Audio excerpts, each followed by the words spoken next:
Shalom Linkers, berjumpa kembali di ibadah Sabtu kali ini. Saya percaya kita semua masih sangat antusias dan semangat untuk memuji nama Tuhan. Sebelumnya, mari kita sama-sama berdoa. Kita mau satukan hati kita, mari kita berdoa. Ya Bapa, terima kasih Tuhan atas setiap penyertaan-Mu yang dahsyat Tuhan. Di sepanjang minggu ini Tuhan, di sepanjang hidup kami ya Bapa, kami begitu merasakan kasih-Mu yang begitu nyata Tuhan bagi kami ya Bapa. Terima kasih Tuhan atas setiap kebaikan-Mu Tuhan. Terima kasih atas kesempatan-Mu Tuhan untuk kami dapat berkumpul, bersekutu Tuhan, bersama-sama meninggikan dan memuji nama-Mu Tuhan. Ya Bapa, mari Tuhan, Kau yang bertahta Tuhan di atas ibadah kami hari ini ya Bapa. Kau yang berkuasa di atas setiap kami hari ini ya Bapa. Jangan ada yang terlewat Tuhan, lawat setiap kami ya Bapa. Terima kasih Tuhan. Mari sama-sama yang percaya, kita sama-sama katakan, amin. Mari anak-anak muda, saya undang kita semua untuk bangkit berdiri. Kita mau sama-sama tinggikan nama Dia. Kita mau sama-sama solatkan namanya. Sebab Dia Allah yang baik teman-teman. Mari kita mau sama-sama nyanyikan lagu ini. Kasih setiamu nyata bagiku, hikmat kebajikan tersedia bagiku. Sebab alasanmu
kebaikan-Nya Tuhan dalam kehidupan kita. Di masa sulit sekalipun Dia Allah yang setia, teman-teman. Penyertaan-Mu nyata Tuhan buat setiap kami ya Bapa. Terima kasih Tuhan, kami bersyukur padamu. Mari kita mau sama-sama naikkan pujian ini teman-teman. Di tengah luasnya samudra, di dalam badai bergelora, Kaulah jangkar hidupku. Tak sekalipun ku goyah, firman-Mu terangi langkahku, sumber damai dalam hidupku. Dan ku aman di dalam-Mu,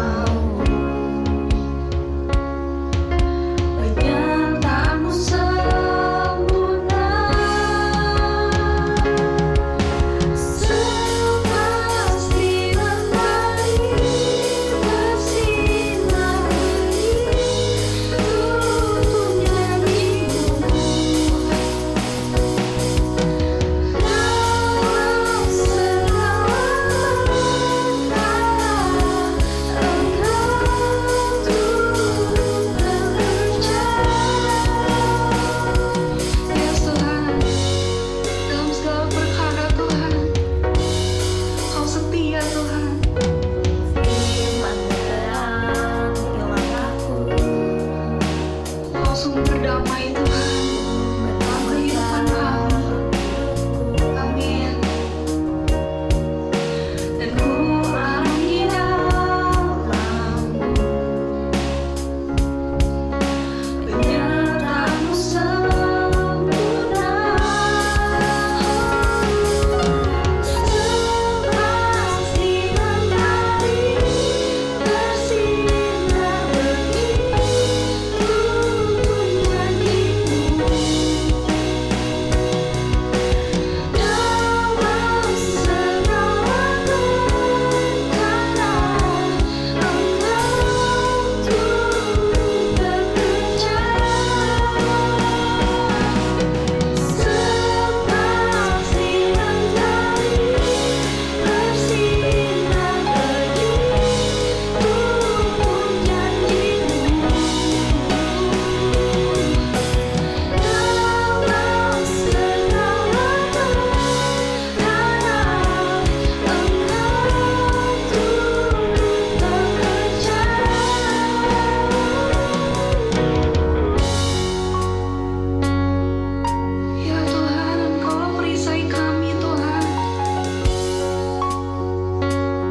Mari kita berdoa, adik-adik semua, teman-teman semua, mari kita berdoa. Tuhan Bapa, di dalam nama Yesus, hamba bersyukur buat waktu yang indah sore hari ini.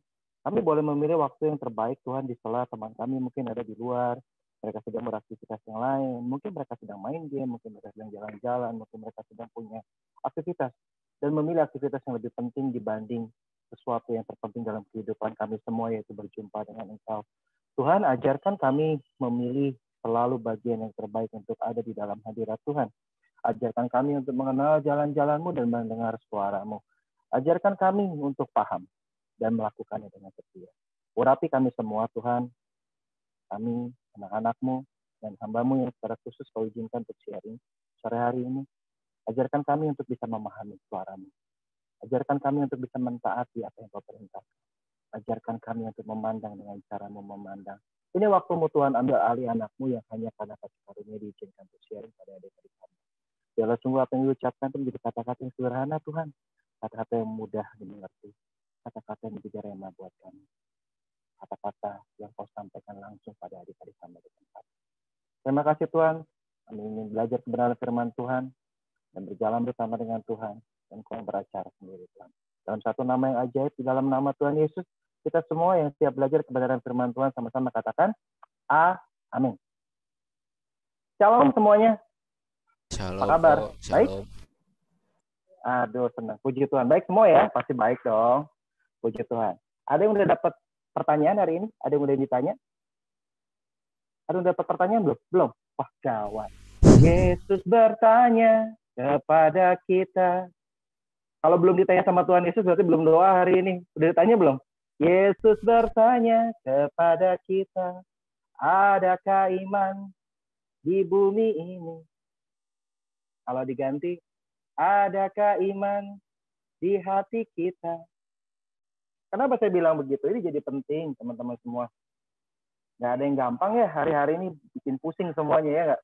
Bikin repot, bikin semua jadi nggak nyaman, semua jadi uncomfortable, karena semuanya berubah dengan cepat. Jangan kan kalian, semua murid-murid saya juga begitu.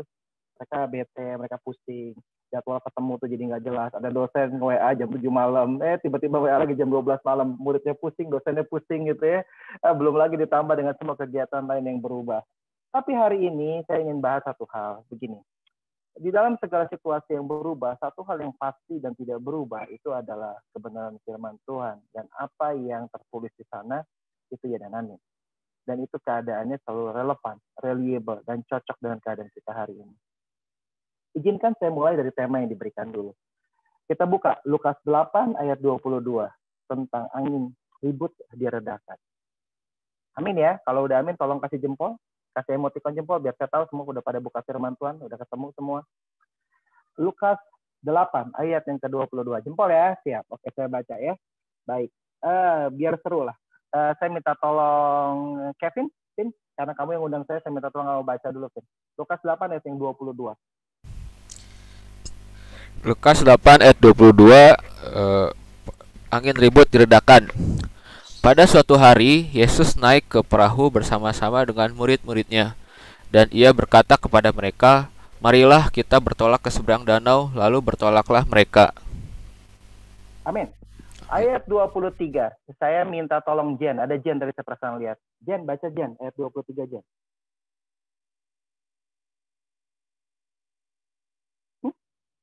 Jen lagi bisa online? Jen bisa dibuka mic-nya?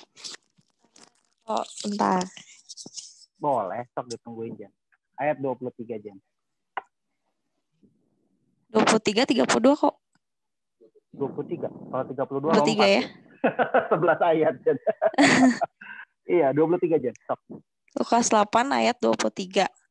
Dan ketika mereka sedang berlayar, Yesus tertidur.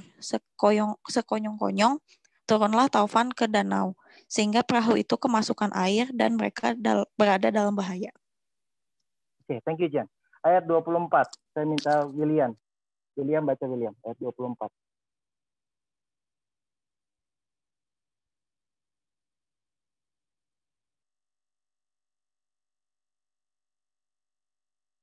Ada William ayat 24?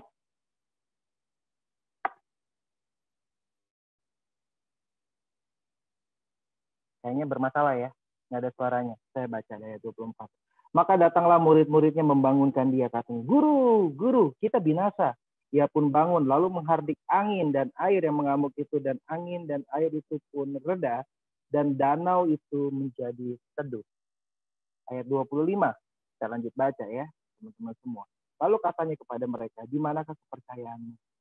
Yesus bertanya kepada kita, adakah iman di bumi ini?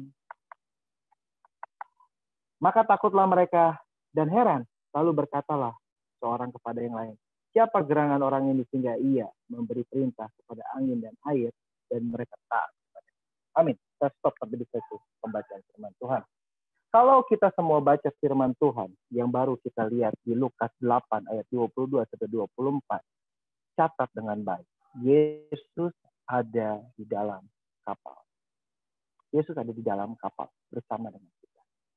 Tapi seringkali kita nggak ngerasa nih ada Tuhan Yesus di dalam kapal.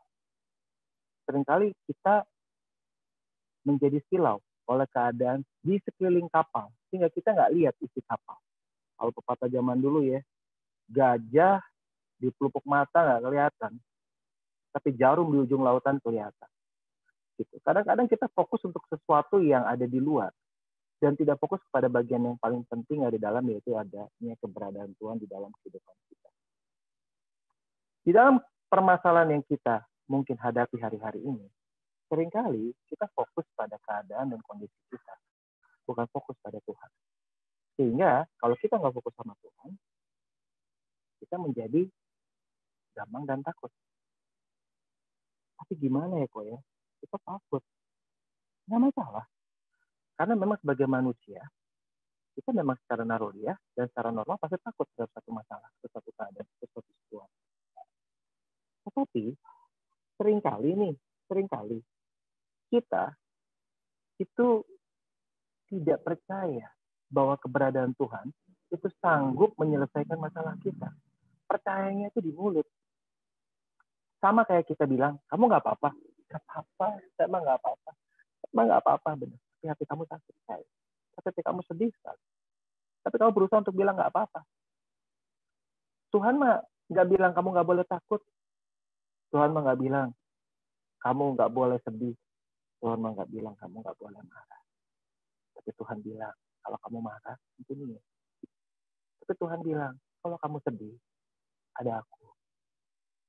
Tapi Tuhan bilang, kalau kamu bingung, tanya dong sama aku.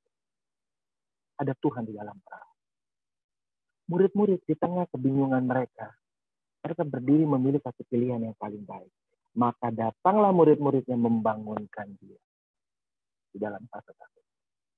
Dalam kondisi takut dan kepepet kita cari semuanya. Kita cari Tuhan. Tapi kadang-kadang kalau kita lagi nggak kepepet, apa kita cari Tuhan?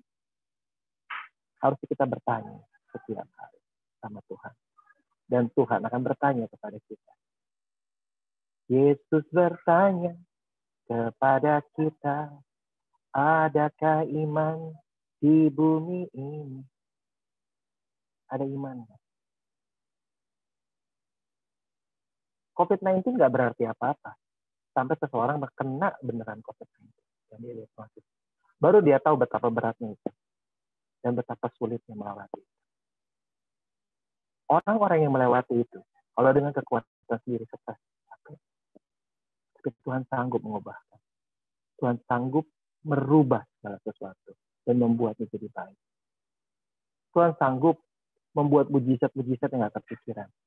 Bukan sekali dan dua kali saya melihat orang-orang yang tadinya didiagnosis positif, besoknya didiagnosis negatif. Orang bisa berteori dengan berbagai hal. Dia bisa bilang bahwa mungkin ini alat pemeriksaannya salah, kitnya sudah kadaluarsa, pengambilan sampel yang nggak tepat, sehingga diagnosisnya presisi, bisa aja. Saya nggak pungkiri secara logika dan secara pengetahuan itu mungkin. Tetapi di atas segala sesuatunya, positif dan nggak positif, sakit dan nggak sakit, di atas segala sesuatunya ada Tuhan yang atur semua. Ada begitu banyak orang begitu hebat, pakai masker luar biasa, kemana-mana cuci tangan, jaga jarak, kena juga. Kena juga gitu ya. Kena juga. Seringkali kadang-kadang kita bingung gitu. kok bisa begitu? Kita kerjakan semua kebenaran firman Tuhan. Kita kerjakan apa yang Tuhan mau gitu. Tapi kenapa? Karena Tuhan nggak janji kalau kamu ke gereja tiap hari, ikut carousel tiap hari, kamu ikut kebaktian kayak begini tiap hari, kamu nggak akan kena COVID. Ya, Tuhan nggak pernah janji. Kata Tuhan nggak pernah janji. Tapi apapun yang terjadi dan apapun yang kamu derita, apapun yang kamu lewati, Tuhan janji nggak pernah tinggalin kamu. Tuhan janji jagain kamu dan kamu pasti bisa lewati dengan baik. Kalau kamu ada sebagaimana kamu ada hari ini, kalau bukan karena pertolongan Tuhan, mustahil. Hitung berkatmu satu-satu. Hitung berkatmu satu-satu. Berapa cerita yang kita lewati, berapa situasi yang kita jalani, yang pada akhirnya kita bisa bilang, kalau bukan Tuhan nggak mungkin. Kalau bukan Tuhan nggak mungkin. Saya nangani pasien gitu bukan 1-2, ditanya orang juga 1-2 kali. Bapak mertua saya sendiri kena COVID. Bapak mertua saya kena COVID. Kalau orang bilang kena COVID kalau udah dari 90 tahun bahaya kok. Bahaya bener, bahaya, saya nggak bohong. Komorbidnya banyak, teoritis begitu. Bapak mertua saya itu 72 tahun, gembala sidang di Cirebon. Teman baiknya Om Yance. Dia punya jantung, pasang pacemaker, punya diabetes, punya hipertensi. Dan dia kena COVID. Pada saat dia kena COVID, dia nggak sadar kalau dia COVID. Semua tesnya negatif. Baru terakhir, pada saat sudah pemulihan, kondisi badannya sudah baik, benar-benar gejalanya atipikal COVID. Atipikal itu artinya tidak seperti COVID, begitu. Karena ke COVID itu ada beberapa gejala baru yang sekarang dilaporkan. Ada yang sekarang gejalanya diare, ada yang gejalanya sakit badan. Banyak macamnya, variannya banyak sekarang. Baru ketahuan, ternyata waktu di swab di hari terakhir itu positif. Udah fragmented hasil CT-nya.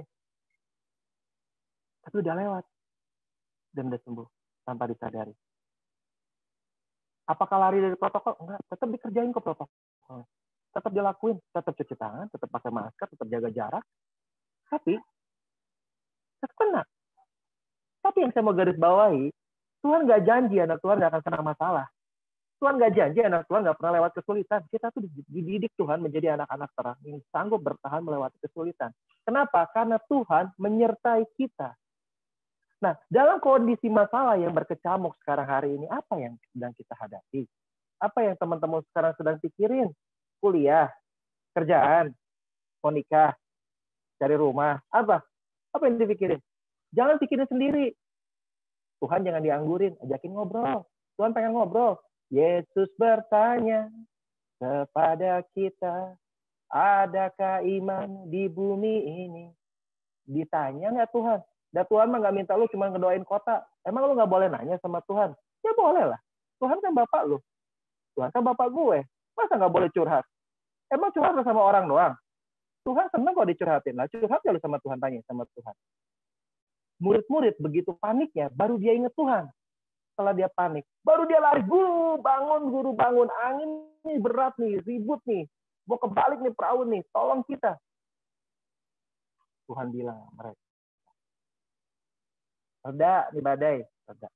Selesai itu ngamuk. Pertanyaan pertama setelah Yesus memberi mujizat tersebut, dia cuma bilang, ada iman di hati kamu. Ada iman. Ada nggak iman? Ini dalam konteks ya, dalam konteks Tuhannya ada ikut dalam perahu nih. Ada konteks Tuhannya ikut dalam perahu. Nah, kita baca satu cerita firman Tuhan lagi. Yang ini memberkati saya juga. Di Matius 14, ayat yang 22. Jadi kalau nanti kamu baca dari ayat yang ke-13, itu cerita tentang Yesus memberi makan 5.000 orang. Udah ketemu semua? Matius 14, ayat yang ke-22. Amin. Kasih jempol dong kalau udah ketemu. Saya nggak akan maju kalau kita semua belum buka. Biar sama-sama satu frame. Semua yang nggak buka kamera, saya pengen lihat pada kasih jempol. Ketemu ya, Jen ketemu ya. Yang lain pada ketemu? Oke, puji Tuhan. Mari kita lanjutkan baca. Kenapa ini jadi penting? Kenapa ini jadi penting? Kamu harus tahu esensi yang terutama. Bahwa Tuhan itu selalu ada. Meskipun di saat kamu pikir dia nggak ada. Dia selalu ada. Yang membuat dia nggak ada itu adalah perspektif dan cara pikir kita. Fokus kita yang bergeser membuat kita nggak lihat Tuhan. Kalau fokus hati kamu benar, pikiran kamu benar, lewati lembah, kamu nggak akan takut. Lewati air, kamu nggak dihanyutkan. Lewat api, kamu nggak dihanguskan. Kenapa? Bukan karena kamu hebat. Sadrak, Mesak, Abednego tidak dihanyutkan dalam tungku api. Bukan karena mereka hebat. Karena ada Tuhan di sana. Bukan karena yang lain. Bukan karena kamu pintar, bukan karena kamu bisa bikin solusi, bukan karena kamu bisa mikirin ABC, bukan karena kamu bisa bikin planning. No way. Begitu banyak planning orang nggak bisa kecapai dengan baik. Begitu banyak protokol di setting itu nggak bisa jawab kondisi yang terjadi. Begitu banyak hal yang kamu nggak bisa tahu. Kenapa dia pakai masker tiap hari, jaga jarak 3M segala macam tetap kena. Menek tehe. Yang benar-benar tahu virus juga nggak ada yang benar-benar literally 95% tahu persis gimana kerja ini virus dari COVID-19. Kenapa saya berani bilang kayak begitu? Kalau benar-benar dia tahu persis itu hebat kerjanya kayak apa gitu ya. Persis tahu gitu. Cara mutasi dan sebagainya. Hari ini selesai itu. Udah nggak ada pandemik lagi. Udah setahun lebih. Hari ini bahkan kamu dengar masih ada pandemik yang mungkin wave ketiga terjadi karena ada mutasi dari virus tersebut. Di Inggris. Di Jepang udah mulai muncul. Gue mau nanya. Sama siapa lo mau bergantung? Vaksin. Masker. Iya betul. Itu harus dikerjain. Bagian yang bisa kita kerjain. Tapi bukan itu yang terutama yang harus lo gantungkan. Lakukan bagianmu. Dan biar Tuhan lakukan bagiannya. Tuhan menjaga kehidupan kita secara utuh. Dia mati 2000 tahun yang lalu sebelum ada COVID. Sebelum lu bertobat. Sebelum lu sayang sama Tuhan, Tuhan udah lebih sayang sama lu. Udah pilih hidup lu lebih awal. Tuhan udah bentuk hidup lu dari awal. Mazmur 139, 13 udah bilang. Dia tenun kalian satu persatu. Dia tahu masa depan kalian ada di mana. Dia tahu hari lu besok lu mau kerja di mana, tahu banget. Lu cocok kan sama orang kerja yang itu. Lu mau pindah ke sana, lu bakal pas ke kerjaannya. Tuhan yang tahu. Bahkan lu kadang-kadang nggak sadar apa yang baik buat diri lu tuh apa nggak tahu. Tuhan tahu. Kadang-kadang orang tua kita nggak paham mana jalan yang terbaik. Tapi Tuhan paham. Tuhan nggak pernah salah. Kalau saya sangat mungkin salah. Pemimpin rohani kita mungkin salah, tapi Tuhan nggak pernah. Pemimpin saya kita mungkin salah, tapi Tuhan nggak pernah salah. Omongan kita mungkin salah, tapi firman Tuhan nggak mungkin salah kecuali lu nggak bisa baca. Benar. Firman Tuhan nggak mungkin salah kecuali lu nggak bisa baca. Lu bacanya ngaco gitu, atau lu baca Alkitabnya beda. Nggak akan salah firman Tuhan. Jadi kalau kita baca sekarang di Matius 14 ayat yang ke-22 tentang Yesus berjalan di atas air. Kita baca. Sesudah itu Yesus segera memerintahkan murid-muridnya naik ke perahu dan mendahului dia ke seberang. Sementara itu ia menyuruh orang banyak pulang. Yesusnya ikut nggak? Yesus nggak ikut. Yesus suruh dia pergi, betul? Naik perahu ya. Yesusnya nggak ikut. Yesus nggak ikut, dia kasih perintah. Kita beriman kalau Tuhan yang memerintahkan, Tuhan yang mencukupkan, dan Tuhan yang menjagai, betul? Gitu ya dan amin. Tapi lihat kejadiannya di 23. Dan setelah orang banyak itu disuruhnya pulang, Yesus naik ke atas bukit untuk berdoa seorang diri. Dan ketika hari sudah malam, ia sendirian di situ. 24. Perahu murid-muridnya sudah beberapa mil jauhnya dari pantai dan diombang-ambingkan gelombang karena angin sakal. Lagi. Tahun 25, ayat 25. Kira-kira jam 3 tengah malam, datanglah Yesus kepada mereka berjalan di atas air. Di dalam masalah yang besar, walaupun kamu ngerasa mungkin Tuhan nggak ada di situ, Tuhan tetap ada, bahkan dia datang sebelum kamu minta tolong. Angin sakal udah bikin bingung segala macam, Tuhan datang, jalan deketin kamu. Tapi apa yang murid-murid bilang? 25, 26. Ketika murid-muridnya melihat dia berjalan di atas air, mereka terkejut dan berseru, itu hantu, lalu berteriak-teriak karena takut. Jangan-jangan karena ketakutan dan pergumulan kita nggak bisa lihat Tuhan hari ini. Kenapa? Coba ya, praktek nih. Kemarin saya waktu khotbah, sama nih. Saya khotbah di Pasir Koja, hal yang hampir mirip. Jadi gini, kalau kamu pegang tangan kamu ini ya, prakteknya kita nih, kamu deketin nih. Deketin. Kamu bisa lihat nggak? Apa yang bisa kamu lihat? Coba deketin, tutup. Gini. Apa yang bisa kamu lihat? Ada yang bisa ngelihat? Coba. Besi gua salah, besi gua nggak normal nih. Tangannya coba deketin ke mata nih. Deketin ke mata semua. Bisa lihat nggak? Bisa lihat nggak? Nggak bisa kan ya? Nggak bisa ya? Nggak bisa ya? Nggak bisa kan? Iyalah, kalau lu bisa lihat berarti lu bukan orang lo, gila. Nggak bisa lihat lah. Kalau ini dipundurin pelan-pelan, lu baru bisa lihat apa yang ada di balik dari tangan lu. Lu baru bisa melihat lebih jelas. Fokusnya digeser. Kalau lu fokus sama masalah yang taruh depan mata nih, Tuhan aja lu kira hantu. Boro-boro lu dapet jawaban. Lu malah lari dari Tuhan, ketakutan, teriak-teriak nih, kayak murid-murid. Dia murid-murid yang kenal Tuhan loh. Jangan salah, dia baru lihat mujizat. Lu baca di perikop sebelumnya, dia itu ada sama-sama dengan Yesus. Di ayat yang 13 sampai ayat yang ke-21, cerita tentang Yesus memberi makan 5.000 orang. Dia lihat Tuhan bikin mujizat pakai mata. Haleluya Tuhan, saya lihat di KKR, orang buta melihat, orang lumpuh berjalan. Kamu lihat mujizat itu. Kamu lihat, haleluya Tuhan, saya lihat ibu saya disembuhin. Pada saat kamu ngalamin sendiri, kamu teriak-teriak ketakutan. Dan kamu nggak bisa lihat Tuhan. Apa itu benar?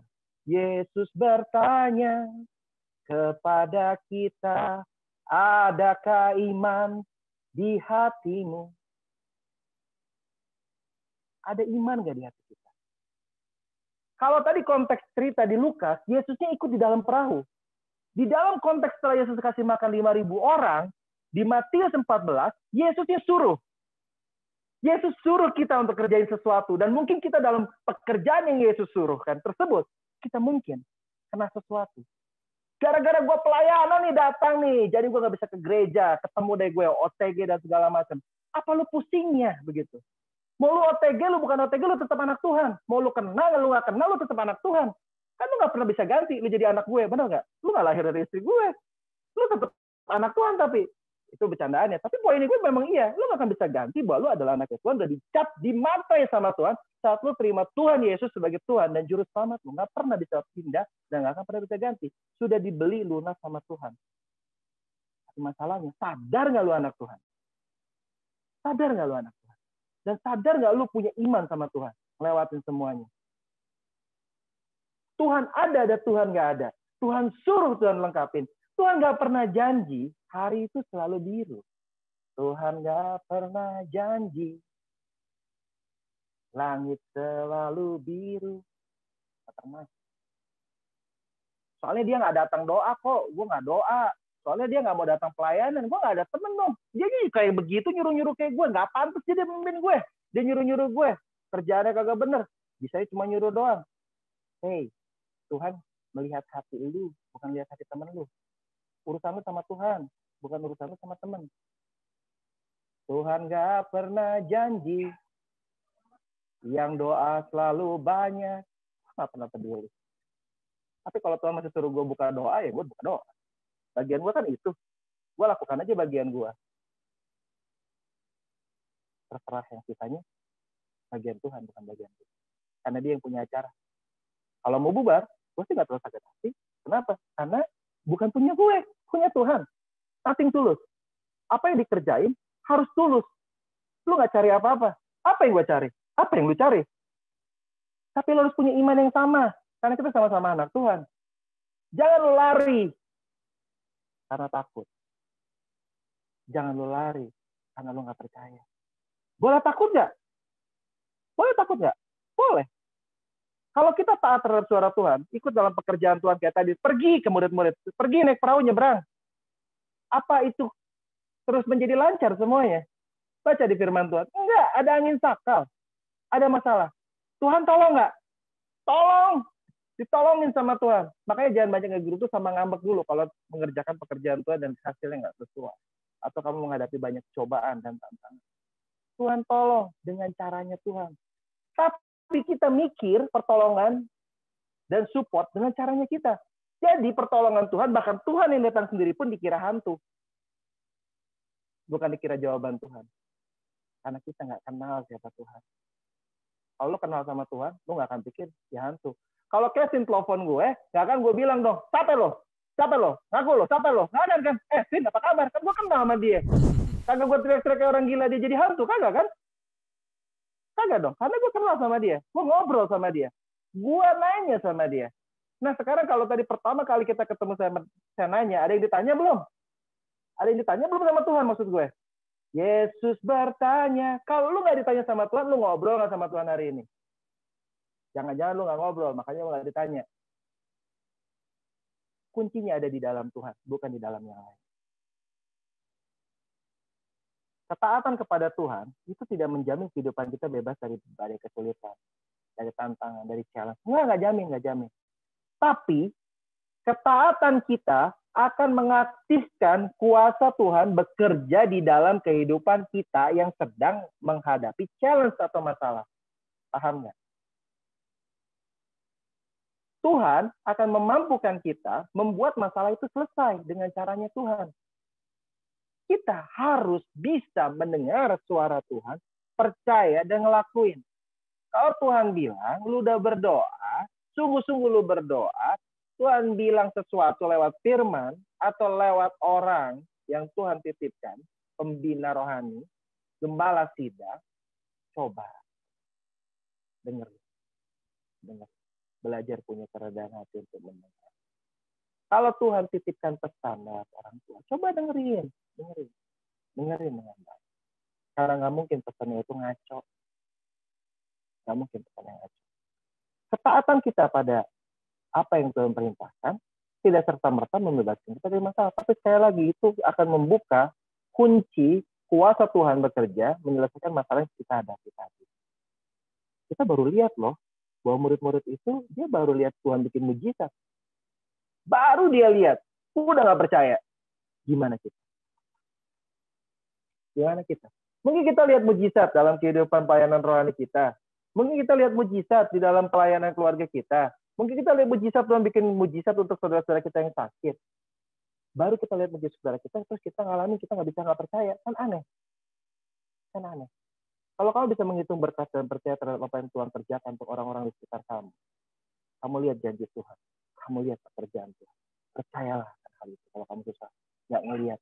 Saat kamu nggak bisa ngelihat tangan Tuhan, pegang hatinya Tuhan. Karena hati Tuhan selalu ada dalam hati kamu.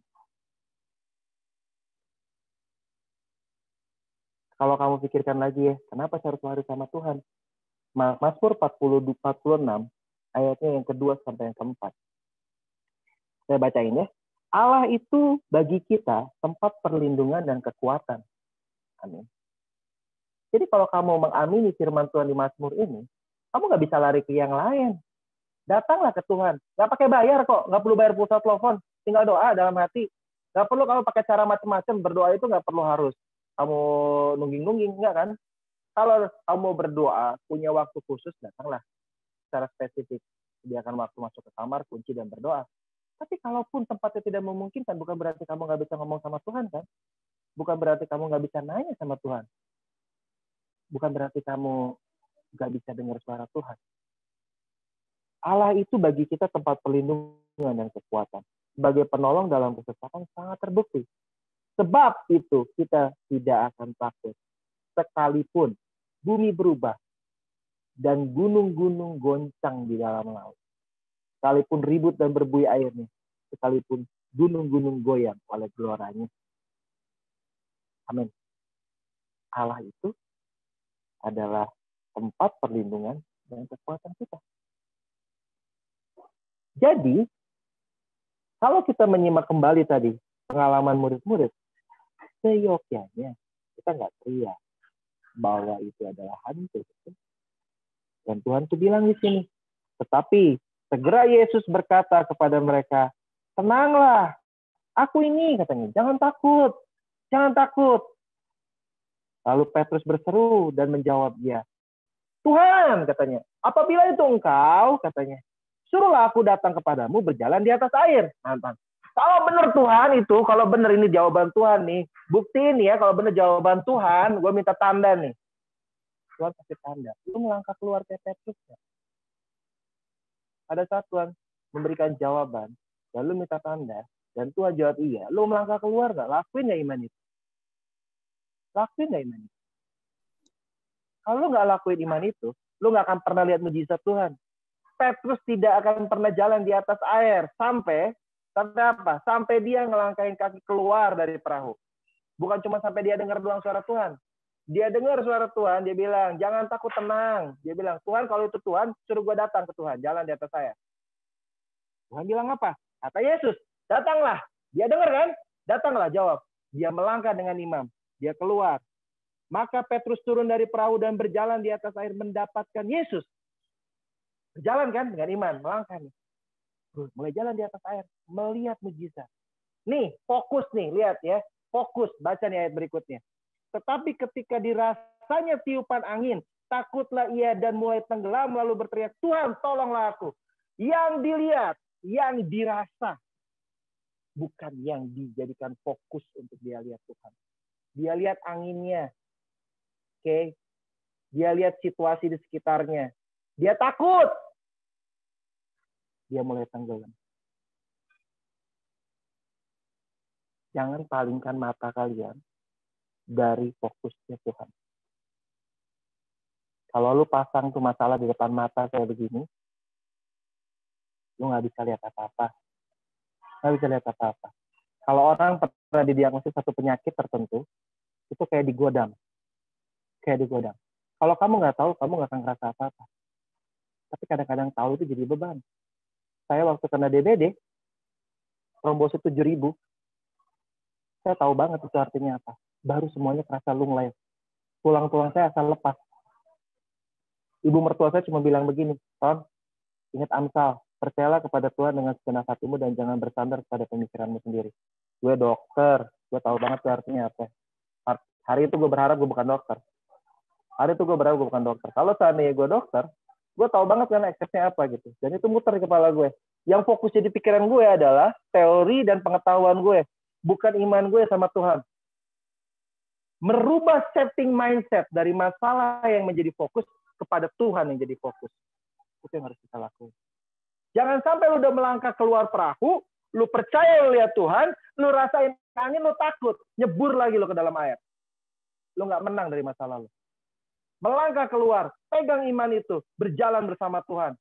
Pegang tangan Tuhan. Saat lu ngerasa pegangan tangan lu nggak kuat, pegang hatinya Tuhan. Karena hati Tuhan nggak pernah pergi dari hati lu. Dan Tuhan selalu ada bersama dengan lu.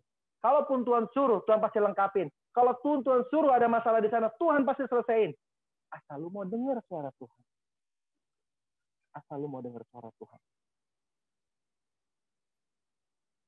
Filipi 4 ayat 6-7. Janganlah hendaknya kamu khawatir tentang apapun juga, tetapi nyatakanlah dalam segala hal keinginanmu kepada Allah dalam doa dan permohonan dengan ucapan syukur. Rapid positif, puji Tuhan. Ya, sudah, harus gimana Tuhan? Rapid positif, waduh Tuhan gimana ini Tuhan? Emang itu akhir dari dunia? Yesus bertanya kepada kita, adakah iman di bumi ini? Yang pegang hidup mati kita Tuhan. Yang harus kita kerjakan menjaga protokol kesehatan sebaik mungkin. Tapi bukan mendewakan protokol kesehatan tersebut mengalahkan Tuhan. Tuhan lebih besar dari protokol kesehatan. Tuhan lebih besar dari semua prokes yang bisa kita kerjain. Prokes dilakukan, wajib, harus. Tapi mindset pikir, iman kita adanya di Tuhan, bukan di ketakutan. Karena kita tahu, kamu pakai semuanya juga nggak ngejamin kamu nggak akan kena. Kamu divaksinasi pun nggak ngejamin 100% itu semua cakupan coverage akan bagus. Kenapa? Karena vaksinasi itu walaupun sempurna sekarang, itu kan baru di launching. Sehingga masih terdapat mungkin poin-poin yang perlu disempurnakan. Meskipun mungkin 89% perfect sempurna bisa kerja dengan baik.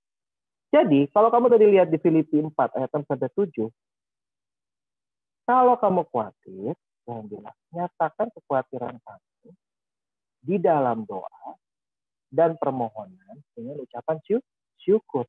Apa Tuhan pasti langsung jawab? Enggak. Damai sejahtera Allah yang melampaui segala akal akan memelihara hati dan pikiranmu. Supaya lo nggak takut. Paham? Supaya lo nggak takut. 1 Petrus 4 ayat 7. Karena kesudahan segala sesuatu sudah dekat. Kuasai dirimu. Jadilah tenang. Supaya kamu bisa berdoa. Orang yang takut, bermasalah dan panik, boro-boro doa, ngomong aja kagak jelas, kayak yang ngeracau. Pernah ketemu orang ketakutan nggak? Itu di sana, ada. Ngomong aja lu kagak jelas. Kuasai diri, tarik nafas, tenang, berdoa, ngomong sama Tuhan. Harus gimana tuh? Ucapkan dalam Tuhan. Puji Tuhan, aduh gua nyerempet, puji Tuhan. Untung yang keserempet bagian depannya aja. Kalau belakang gimana? Tuhan harus gimana nih? As simple as that. Jangan-jangan kalau pas nyerempet kita marah duluan nih, bukannya berdoa gitu. Ini juga jadi PR buat kita. Kita harus bisa kontrol pace, kuasai diri, jadi tenang, berdoa, tanya. Jadi kita nggak salah respon. Sesuatu yang diresponi dengan salah, ngerubahnya itu susah. Ngerubahnya susah. Terlalu responsif itu nggak baik. Beresponlah sesuai dengan passingnya Tuhan. Tanya sama Tuhan harusnya kayak seperti apa. Yesaya 42 ayat 16. Aku mau memimpin orang-orang buta di jalan.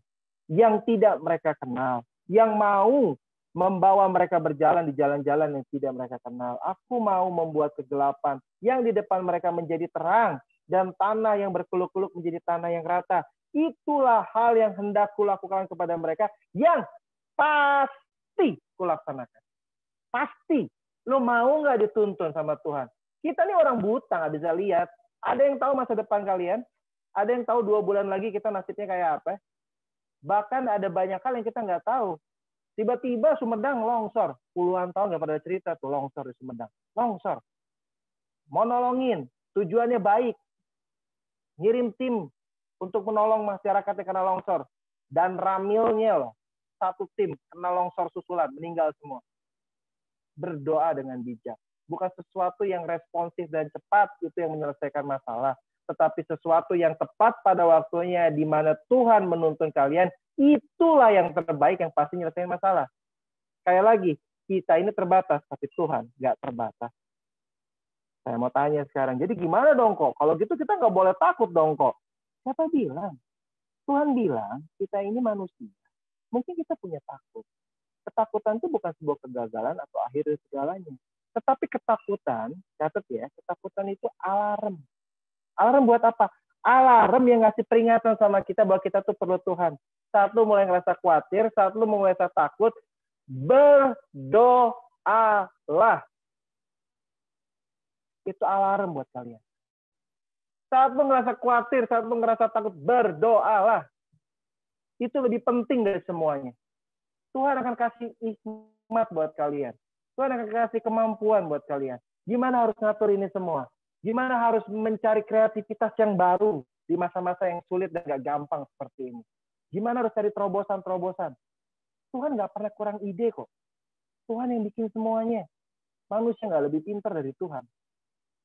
Tapi kalau kita mengandalkan apa yang kita mau, mengandalkan apa yang kita tahu, mengandalkan apa yang jadi kemampuan kita, siap-siap buat gagal. Karena saat kamu turun tangan, Tuhan bakal angkat tangan.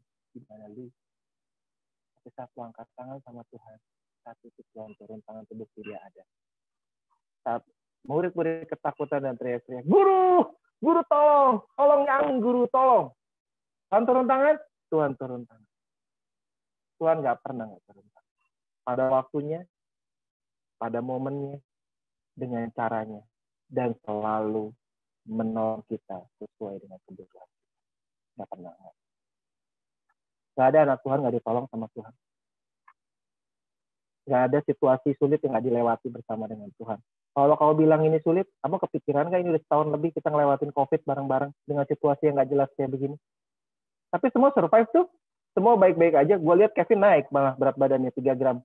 Sorry Vin, 3 gram. Jangan marah lu. Gue nggak ngomong 3 kilo, Vin. 3 gram. Sorry. 3 gram. Ini bonus buat Kevin karena dia ngundang gue, jadi gue sebutnya nama Kevin. 3 gram. Kevin naik berat badan 3 gram. Ya kan? Kita mungkin kegiatan nggak terlalu banyak, mobilitas nggak sebanyak dulu. Tapi sekali lagi saya mau bilang, intinya kita semua melewatinya dengan baik. Baik kan hari ini? Dijaga kan sama Tuhan? Apa yang kita pikirin? Apa yang membuat kita nggak yakin bahwa Tuhan nggak jaga kita? Apa yang kita pikirin? Bukan berapa lama kita hidup, seberapa berarti kita hidup. Kalau orang semakin takut dia sama penyakit, berarti dia semakin takut mati. Kalau dia semakin takut mati, apa yang dia pertahanin? Kalau kamu mengimani firman Tuhan bilang ya dan amin, karena hidup bagiku adalah Kristus. Mati bagiku adalah keuntungan. Tapi itu kan susah dikerjain, betul?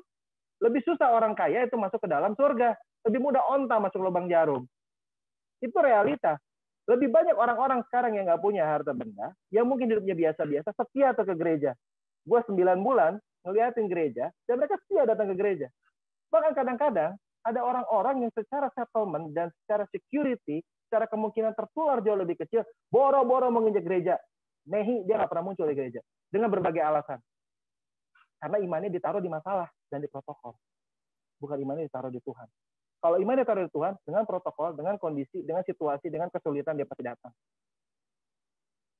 Kalau dia nggak mau datang offline, dia datang online. Tapi yang jadi masalah, online nggak kekontrol, offline nggak kekontrol. Yang gue takut, dua-duanya dia nggak datang. Karena seringkali gue ketemu, bukan ketemu di situ, ketemunya di mall. Jadi, teman-teman semua, hari ini saya ingin ngingetin kita semua. Tuhan nggak kelihatan, tapi Tuhan tahu banget hati kita. Tuhan nggak minta, lu kayaknya bagus banget, nggak perlu. Tapi Tuhan nanya, apakah hati lu bagus atau enggak? Lu bisa kelihatannya bagus, bisa kelihatannya kegiatannya oke banget gitu. Tapi yang tahu hati cuma Tuhan. Cuma Tuhan yang tahu. Dan lu nggak bisa tutupin itu. Dan Tuhan nggak bilang lu nggak boleh takut. Tapi kalau lu takut, kalau lu bingung, kalau lu ngerasa nggak mampu, that's bingo. Itu yang Tuhan mau. Maka datang ke Tuhan. Bicara sama Tuhan hari ini. Ngobrol sama Tuhan. Minta peneguhan. Minta kekuatan. Minta jawaban. Minta support dari Tuhan. Itulah yang terbaik yang bisa kita dapat lewat masa pandemi. Itu yang membuat kalian bisa overcome the storm. Di saat badai bergelora, ku akan terbang bersamamu. Bapa kau raja atas semesta, ku tenang sebab kau Allahku. Kalau itu ya dan amin, saya yakin setelah hari ini, setelah momen ini, setelah detik ini, kita nggak akan takut. Karena kita tahu rencana kehidupan kita ada di dalam Tuhan. Kita nggak akan bingung. Semua kreativitas dan kegiatan yang mau kita kerjakan, Tuhan pasti kasih ide sama kita. Kita nggak akan bingung karena kita tahu Tuhan jamin hidup kita. Dari awal, pertengahan, sampai akhir. Kalian punya masa depan yang gilang gemilang. Kalian semua ditentukan jadi kepala dan bukan ekor. Kalian semua anak-anak imamat rajaninya Tuhan. Biji matanya Allah, nggak mungkin nggak Tuhan jagain. Nggak mungkin nggak Tuhan jagain. Kadang kita terjebak dengan semua parameter yang orang kasih. Karena kita terjebak dengan semua penilaian yang dunia berikan sama kita.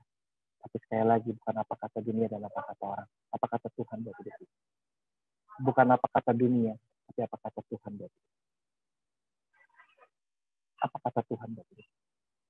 Dunia memandang Daud itu nggak pantas. Dunia memandang Saul lebih keren. Tapi Tuhan pilih Daud. Bukan karena pantas dia pantasnya, tapi karena hatinya. Karena imannya. Karena komitmennya. Karena ketaatan. Bukan apa yang dipandang dunia, tapi apa yang dipandang kita. Teman-teman semua, saya mau akhiri dengan mengingatkan satu ayat terakhir, Yeremia 29 ayat 11. Mungkin saya nggak bisa ngingetin tiap hari. Mungkin saya nggak bisa sharing tiap hari. Tapi kalau teman-teman nanti bingung, baca ya 29 ayat 11 Yeremia. Tuhan itu punya rancangan masa depan yang indah buat kita. Yang penuh harapan, bukan rancangan kecelakaan. Kenapa sih kita nggak percaya sama Tuhan? Kenapa kita nggak berserah? Tuhan bertanya sekali lagi, ada iman nggak di hati kita? Iman itu bukan sesuatu yang diucapin, sesuatu yang kamu jalan. Pengalaman pribadi kamu sama Tuhan. Sehingga kalau kamu punya itu, semua boleh berubah. Tapi kamu tahu persis. Kalau memang belum waktunya Tuhan. Kalau bukan Tuhan yang mau, akan jadi. Tapi kalau memang Tuhan tentuin, itu harus jadi. Mau kamu lari kemanapun kayak Yunus, kamu pasti ditangkap. Jangan sampai kamu dimakan ikan. Karena dimakan ikan gak enak. Saya juga, saya nggak tahu gimana rasanya dimakan ikan. Saya nggak pernah dimakan ikan. Kalau kecebur di sungai sih pernah hampir mati. Rasanya nggak enak juga sama. Cuma kalau dimakan ikan gue nggak tahu. Ada yang pernah dimakan ikan di sini? Nggak ada ya? Ya sudahlah, nggak jadi makan ikan. Anyhow, teman-teman semua, saya mau tutup dengan doa. Mari kita berdoa. Tuhan Bapa, di dalam nama Yesus, hamba bersyukur buat waktu yang indah ini, buat kesempatan yang Tuhan berikan. Hamba punya waktu yang indah untuk sharing bersama adik-adik hamba, teman-teman sejawat hamba. Hamba berdoa Tuhan, ulurkan tanganmu dari surga. Urapi hati dan pikiran mereka di dalam nama Yesus. Hamba berdoa roh iman, kekuatan lahir di dalam nama Yesus. Setelah hari ini mereka berjalan, setelah waktu ini mereka berjalan, bukan dengan kekuatan mereka, tapi dengan kekuatan Tuhan. Roh Kudus mengalir di dalam nama Yesus, menguatkan mereka, memampukan mereka untuk memandang dengan caramu memandang, dan berjalan dengan kekuatan yang dari Tuhan. Sehingga mereka tidak fokus pada masalah, tapi mereka fokus pada Tuhan. Biarlah mereka setiap hari menguatkan iman mereka, menguatkan pengertian mereka, menguatkan hati mereka, menguatkan komunikasi mereka, meluangkan waktu lebih lagi bersama dengan Tuhan. Jadikan adik-adik hamba ini orang-orang yang kesukaan dengan firman Tuhan. Yang mereka renungkan siang dan malam, Tuhan. Sehingga mereka sekali lagi boleh bertumbuh seperti pohon yang ditanam di tepi aliran air yang menghasilkan buah mereka pada musimnya, yang tidak pernah layu daunnya, Tuhan. Dan apa saja yang mereka perbuat berhasil di dalam nama Yesus, Tuhan. Sehingga mereka menjadi kepala dan bukan ekor. Terima kasih Tuhan, anakmu yang terbatas itu saya berbicara seperti Roh Kudus, hamba berdoa, hamba mohon biarlah Kau terus mengetuk hati setiap kami yang hadir sore hari ini, membuat kami hidup di dalam kekuatan-Nya, Tuhan. Terima kasih Bapa, dalam satu nama yang ajaib, di dalam nama Tuhan Yesus Kristus, kita semua yang sama-sama diberkati Tuhan katakan, amin.